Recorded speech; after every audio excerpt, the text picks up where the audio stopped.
مختصر لیکن نہایت جامع پیغام اللہ تبارک و تعالیٰ نے ہم سب کو دیا ہے، اور وہ پیغام یہ ہے کہ یا ایھا الذین آمنوا علیکم انفسکم، اے ایمان والو تم خود اپنی خبر لو، اپنی فکر کرو، یعنی دوسروں کے اوپر تنقید کرنے کے مشغلے کو چھوڑو اور خود اپنے اوپر تنقید کرو، اپنے حال پر غور کرو کہ تمہیں بھی ایک دن دنیا سے جانا ہے، اللہ جل جلالہ کے حضور اپنے ہر قول و فعل کا جواب دینا ہے، تو دوسروں کے اوپر تنقید کرنے کے بجائے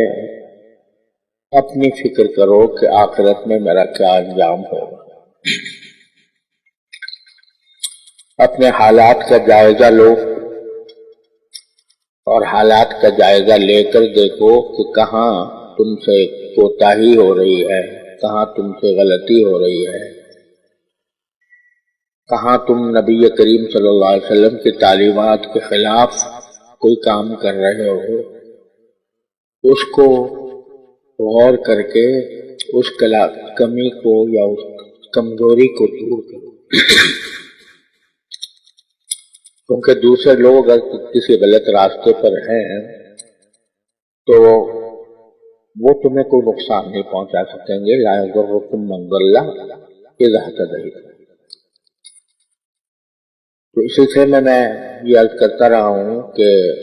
ہر انسان اگر اپنی فکر کر لے اور اپنے آپ کو دین کے سانچے میں ڈھالنے کی فکر میں لگ جائے تو اسی طرح رفتہ رفتہ معاشرہ درست ہو سکتا ہے۔ تو ہمارے اندر بعض اوقات ہمیں خیال ہوتا ہے کہ الحمدللہ ہمیں نمازیں پڑھنے کی توفیق ہو جاتی ہے، ہم 5 وقت کی نمازیں پڑھتے ہیں، اول تو اس میں بھی کوتاہیاں ہوتی ہیں، ان کا بھی جائزہ لیتے رہنا چاہیے کہ نمازیں ہم واقعی اس طریقے سے پڑھ رہے ہیں جیسا ہم سے مطلوب ہے۔ قرآن کریم نے فرمایا کہ نماز کے اندر خشوع ہونا چاہیے، تو کیا واقعی ہماری نمازوں میں خشوع ہے یا نہیں ہے، اس کی فکر کرنی چاہیے، اگر نہیں ہے تو اس کو حاصل کرنے کی طرف لگ جانا چاہیے۔ لیکن اللہ تعالیٰ کا شکر ہے کہ جیسے تیسے نمازیں ادا ہو جاتی ہیں، رمضان آتا ہے تو ہم روزہ رکھ لیتے ہیں، حج کی طاقت ہوتی ہے تو حج بھی کر لیتے ہیں، زکوٰۃ ہم پر واجب ہوتی ہے تو کچھ نہ کچھ ادا کر دیتے ہیں۔ تو یہ بعض اوقات اس پر ہم مطمئن ہو کر بیٹھ جاتے ہیں کہ بس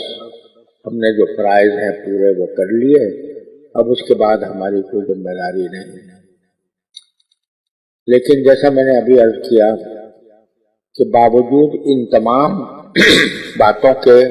اس پر اللہ کا شکر بھی ادا کرنا چاہیے کہ اللہ تعالیٰ نے ہمیں توفیق دے دی ہے، لیکن بے شمار دین کے شعبے ایسے ہیں جن سے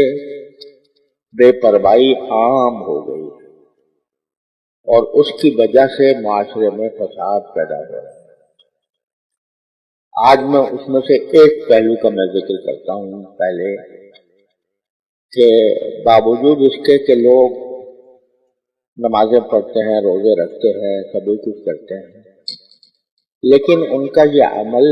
صرف اپنی ذات کی حد تک محدود رہتا ہے، حالانکہ اللہ تبارک و تعالیٰ نے جہاں ہم پر یہ ذمہ داری ڈالی ہے کہ تم اپنے آپ کو اللہ تعالیٰ کی رضا کے مطابق بناؤ، سنت کے مطابق زندگی گزارو، وہاں اللہ تبارک و تعالیٰ نے ہمیں اس بات کا بھی مکلف فرمایا ہے کہ اپنے گھر والوں کی بھی فکر کریں، اپنے بیوی بچوں کی، اپنے گھر کے افراد کی، اپنے اولاد کی فکر کر کے ان کی ایسی تربیت کریں کہ جس سے دینی ماحول گھر میں پیدا ہو۔